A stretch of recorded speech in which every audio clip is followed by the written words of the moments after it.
So let's start. कल एक और वीडियो बनाने वाला था, भूल गया, अब बना रहा हूँ। आज का दिन नहीं जा रहा जल्दी, सबको बताए क्यों। थोड़ा अटक रहा है, शायद ग्लिच हो रहा है। नहीं ओके। आज है कितनी तारीख है आज की? हाँ 18 तारीख है। कल 19 तारीख है भाई। 19 नवंबर की याद नहीं, बट अक्टूबर की तो याद है। कल पहली ओडीआई मैच है। कितने बजे मैं भी चेक कर लेता हूँ। सुबह 9 बजे ओडीआई मैच है, मतलब 9:30 बजे होंगी शायद, 9 9:30, ठीक है।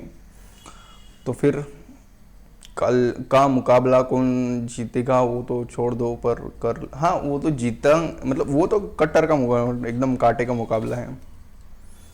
पर कल मैं ये बोल रहा हूँ कि वो कितनी देर से आ रहे हैं, कितने दिन से आ रहे हैं, तो मज़ा आएगा।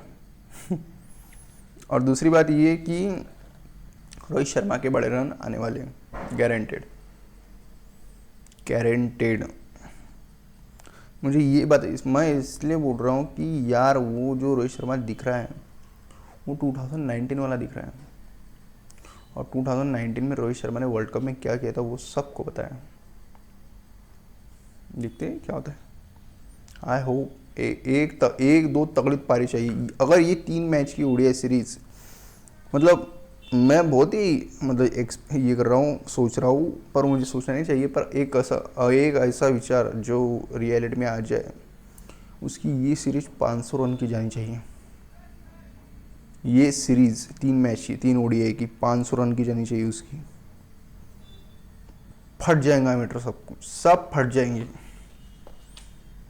फिर आएगा मज़ा, फिर लेंगे उनकी बर्बादी को, फिर देखेंगे अपन क्या होता है। तुम पर हाँ, कोई मैच मिस मत करना, क्योंकि बात इसमें कुछ भी बता नहीं सकते क्या हो सकता है। कुछ भी नहीं, कुछ भी नहीं। मतलब अगर ये सीरीज 500 रन की भी चली जाए तो भी नहीं बता सकते क्या होने वाला है आगे। तो फिर मिस मत करना चांस। कल सबने, हेटर्स, फैंस, सबने सीरीज देखना, मैच देखना। और हाँ, वो एक नया मराठी बोलू, दोन्ही लँग्वेज ते मराठी बोलतो थोडीशी। हां, तर उद्या नाही, पण जानेवारीपासून एक नवीन हे चालू होणार आहे, फॉर्मॅट चालू होणार आहे टेस्टचा. टेस्ट 20 फॉर्मॅट ना, ते धड टेस्ट राहणार ना, ते धड 20 राहणार. नावापुरतं सारखंच आहे ते. इथून ओव्हर्स घेतल्या, 80 रनाचा टोटल गेम आहे. टोटल एका टीमला भेटेल 40 ओव्हर. जशी बॅटिंग टेस्टमध्ये कसं पहिली इनिंग दुसरी इनिंग असते, तर तसाच विषय आहे तो. अरे याच्यात काय विषय आहे, कोण काय खेळन, काय कसं नाही, काहीच नाही माहीत मला. अरे हे चांगलं आहे समजा, हे फॉर्मॅट, याचा काही विषय नाही. पण यार मला तुम्ही गोष्ट सांगा, हे मी खूप पहिले ऐकलं होतं. मी क्रिकेट नव्हतं पाहत, पण 1-1.5 वर्षापहिले मी ऐकलं होतं की सचिन तेंडुलकरनी असं म्हटलं होतं की ओडीआय फॉर्मॅटमध्ये हे आणा, ओडीआय मरून राहिलो. म्हणजे म्हणतो ते ना, ओडीआयचा व्ह्यू क्रेज कमी होऊ राहिला, असं तसं वगैरे वगैरे. ओडीआय संपू राहिले, T20 येऊ राहिलो. तर सचिन तेंडुलकरनी ICCला हे दिलं होतं की सजेशन दिलं होतं की तुम्ही असं करू शकता, 25-25 ओव्हरचं, जसं 25 ओव्हर पहिली टीम बॅटिंग करा आणि तेच टेस्ट टाईप. जसं यांना डायरेक्ट फॉर्मॅटच आणला नवीन. पाहू का होतं तो. प्लेईंग 11वर बोलून काही अर्थ नाही. 8व्या नंबरवर बॅटर लागन, पर्सची पिच आहे, तिथं फास्ट बॉलर चालते. अरे तिथं फास्ट बॉलर आपला तिगडी कोण खेळते ते नाही माहीत.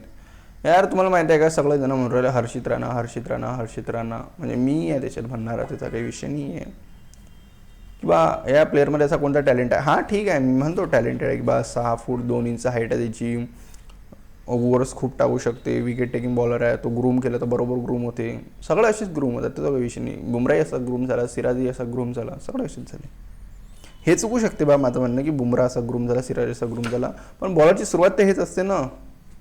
आता एवढी चांगली नसते, पण अशीच असते ठीकठाक जराशी. पण म्हणणं असं आहे की ठीक आहे, हर्षित राणाला ग्रूम करायचं आहे इन फ्युचरसाठी, बरोबर आहे. आपण याच्यात नाही म्हणू शकत. पण एक गोष्ट अशी की आपण हर्षित राणाला घेतलं ग्रूम करायसाठी, पण त्याच्या कोणाच्या जागेवर घेतलं? मोहम्मद शमी भाई. शमी नावच ब्रँड झालं. शमी म्हणजे सिलेक्टरशी बम खेटू राहिला भाई तो आता. पाहू का होते समोर समोर तर नाही सांगू शकत, पण शमी बॉलर काय आहे ते चीज जर पाहायची असं कोणाला तर 2023चं सेमीफायनल पाहून घ्या, इंडिया वर्सेस इंग्लंड पाहून घ्या, ते पुरी टुर्नामेंट पाहून घ्या. शमीनं दाखवून दिलं की शमी कोण आहे तो. शमी नाही झुकत यार, शमी डेंजर बॉलर आहे यार. ते काहीच नाही, फक्त त्याला मोमेंटम भेटला त्याला की तो त्याचं इंजिन गरम झालं पाहिजे. सरळ गोष्ट आहे. इंजिन गरम झालं मग फिटले सगळे, मग नाही पाहत. शमी एवढा खतरनाक बॉलर आहे, त्यानं बुमराले मागं सोडलं होतं कधीच मागं सोडलं होतं 2023च्या त्या टुर्नामेंटमध्ये. भयंकर. शमी खरंच पाहिजे होता या ऑस्ट्रेलिया सिरीजमध्ये. नाही खरंच पाहिजे होता. म्हणजे विचार करा, मोहम्मद सिराज, अर्शदीप, शमी, हा बर्बादी केली असती. हां ठीक आहे, प्रसिद्ध कृष्णाला ठेवा तुम्ही, त्याचा काही विषय नाही, स्कॉटमध्ये ठेवा, पण विचार करा तिघांना का बर्बादी केली असती. हे तिघं एक से बढ़ के एक बॉलर आहे. सिराज मजाक नाही आहे भाई, सिराजनं दाखवून दिलं काय चीज आहे. तर तो पहिलेही असाच करते, त्याचा काही विषय नाही, पण आपल्याला माहिती आहे सिराज काय आहे. तो दुसरा कोण म्हटलं होतं, Arshdeep left arm pacer. Arshdeep काय करू शकते त्यानं ते दाखवून दिलं. अरे वा, अर्शदीपची 19वी ओव्हर कोणी आठवण नाही ठेवत जनरली 2024च्या वर्ल्ड कपची, पण मला आठवण आहे 4 ते 5 रन दिले ते फक्त त्यानं. 4 ते 5 रन यार. इंडिया वर्सेस इंग्लंडच्या टेस्ट सिरीजमध्ये एक मॅच नाही खेळला तो अर्शदीप, लेफ्ट आर्म पेसर. काय म्हणू शकतो या गोष्टीवर. आता आपल्या अशी काही गोष्टीचे उत्तर नसतात, आपण काही करू पण नाही शकत असं म्हणणं आहे. पाहू काय होतं तर असंच बनवू शकतो आपण, आणखीन काहीच नाही म्हणू शकत. पण खरी गोष्ट अशी होती की शमी भिडला भाई सिलेक्टरसोबत, कोणाला ना कोणाचं भिडणं होतं, शमी भिडून गेला. आणि सिलेक्टरने आताही म्हटलं अजित अगरकरनं, आता रिसेंट इंटरव्ह्यूमध्ये कोणतं तरी मी ऐकलं वाटते की शमी आहे आमच्या प्लॅनमध्ये आहे, तो चालला नाही त्याचा. पण मला असं वाटलं होतं पहिले, मला एक रिपोर्ट भेटली होती, एक सेकंड, मला एक रिपोर्ट भेटली होती की शमी हा प्लॅनमधून निघाला तिन्ही फॉर्मॅटचे.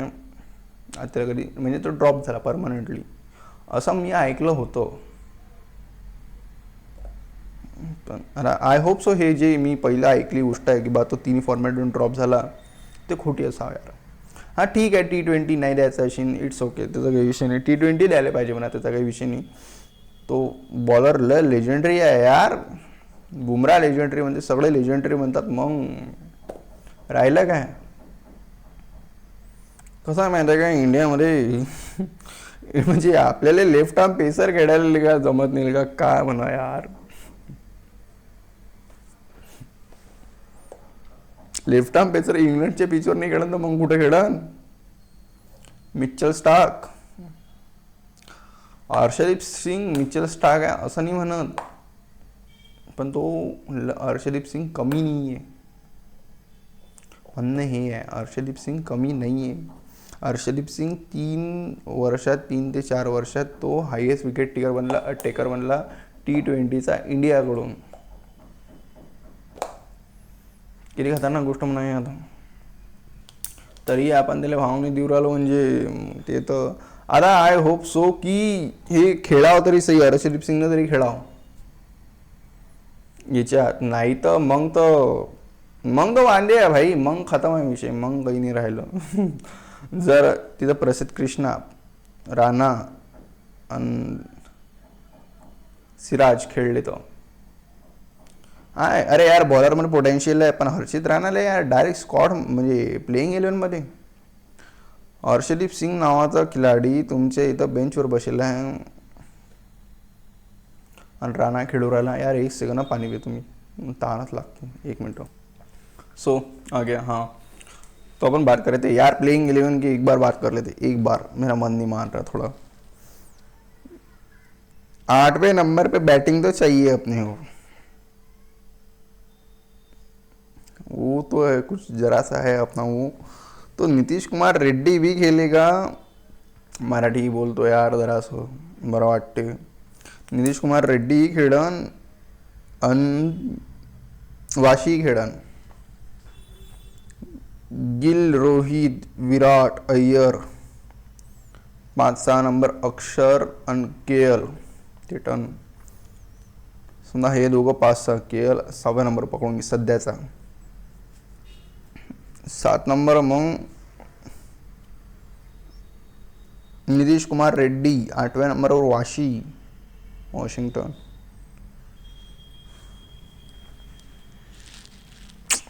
मग कुलदीपचा पत्ता काढून राहिला ना भाऊ. आणि कुलदीप काय करू शकतो ते सगळ्यांना माहिती आहे. मला नाही वाटत यार हे कुलदीपला घेऊन राहिले.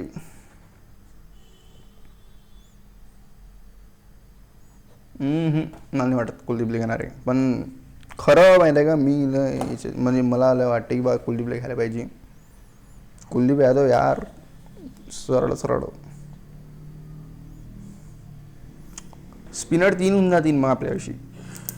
बरोबर आहे. अक्षर पटेल, कुलदीप यादव नाही, वाशी आणि कुलदीप जर 3 घेतले तर, नाही तर मग तर 2 आहे, वाशी आणि अक्षर पटेल.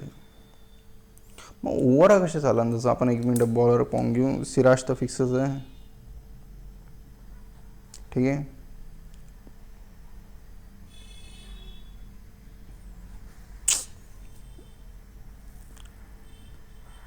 हे साडे विचार करू राहिलो की अर्शदीप खेळन की हर्षित राणा खेळन. थांब बरं यार, पहिले बॉलर पाहून घेऊ आपण. सिराज, कृष्णा,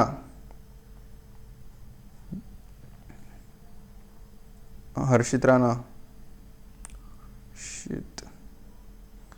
कुलदीप, प्रसिद्ध कृष्णा झालं. अजून एक जण बाकी, अर्शदीप.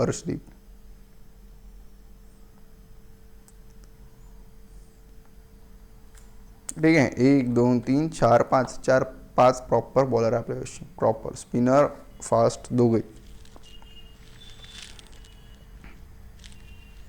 त्याच्यातले खेळण कोण? सिराज फिक्स आहे. फिक्स. ठीक आहे.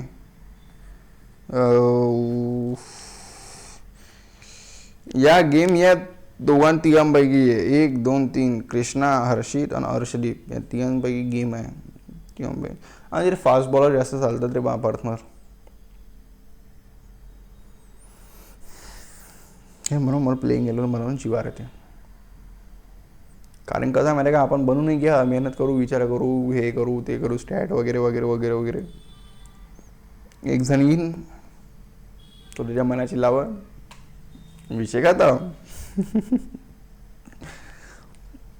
आणि फास्ट बॉलरमध्ये सगळे जर समजा ऑलराऊंडर म्हणजे पकडले अक्षर पटेल येते, रेड्डी येते, अजून कोण आहे, वाशी पण येते.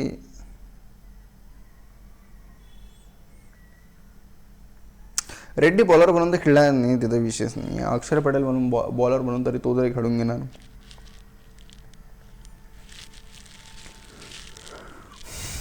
एक 2 3 4 5 6 7 8 बॉलिंग ऑप्शन आहे आपल्यापाशी. आणि त्याच्यातली ऑलराऊंडर कॅटेगरीतले 3 लोक आहे. 2 3 ऑलराऊंडर. थोडं कॉमेडी करायला ट्राय करू आपण, ऑलराऊंडर करून असं जरासं. म्हणजे हे कॉमेडी नाही झाली ऑलराऊंडर म्हणून, पण जरासं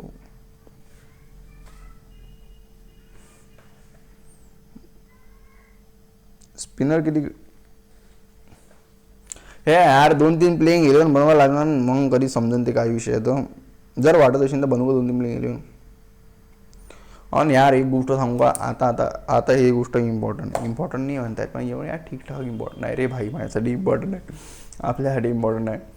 कसं आहे यार, करा सबस्क्राईब जराशे. काही एवढंही नसतं जीव घेत कोणाचा. सबस्क्राईब करून देत असतात भाई. असं काही नाही आहे की जर तुम्ही सबस्क्राईब केलं, तूच जर तुम्ही सबस्क्राईब केलं, तुमचे 50 रुपये कट राहिले का 5 रुपये कट राहिले, एकही रुपया नाही कटा. अरे करा यार, करा. तू त्या मोबाईलच्या स्क्रीनच्या सबस्क्राईब बटनवर जर तुला बॅटही मारली आणि बॉलही मारला तरी चालते, पण तू मार, पण सबस्क्राईब कर भाई. समजा कर भाई. मी थोड्या वेळानं व्हिडिओ बनवतो. आज रात्री आपण डबल भेटू आणि 2-3 प्लेइंग 11 बनवून येतो मी, काय विषय आहे. करून घेतो भाई, अभ्यासही करायला लागते जरासा. ठीक आहे, बाय बाय. अशी सवय.